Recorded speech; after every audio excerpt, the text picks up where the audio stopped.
Hey everybody, welcome back to the channel. If you have a long piece of wood like this that you're trying to make a straight cut on, let me show you how I do it without having to use a table saw or any other fancy tools. All I'm going to use is a circular saw and this long straight edge piece of metal. The first thing I'm doing is I'm measuring where I want my cut to be. So let's say I want to make a 4-inch wide cut all the way down this piece of wood. I'm going to take my tape measure and measure 4 inches on each side. That's my first measurement. That's where I want my cut to be. Before I clamp down this straight edge and make my cut, I need to take a good long look at my circular saw that I'll be using. And I need to measure from the bottom metal plate over to the blade. For my circular saw, this measures 1.5 inches.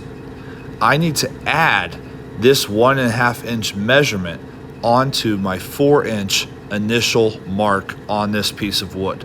So instead of marking at 4 inches, I'm going to make a mark at 5.5 inches. If you do this often enough, you'll get to know your circular saw and know exactly how far to make these marks.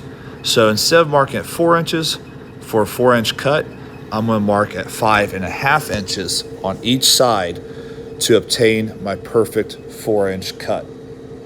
You're going to have to measure your circular saw at home to figure out how much more you have to add on to your measurements. After I have my 5.5 inches marked on each side of this piece of wood, I'm going to line up my straight edge with those markings and clamp them down on that line. I'm going to put links to all of these tools and materials that I'm using in the description below. I've seen people, instead of using a metal straight edge, use a scrap 1x4 or 2x4. The reason I prefer metal is because that ensures that this is straight, where if you've been to the lumber yard lately, you know that those 1x4s or 2x4s are anything but straight. So go ahead and clamp down your straight edge and get ready to make your cut. Take a double check that you're cutting in the right direction and that you are not cutting with the opposite side of the circular saw from the one that you measured.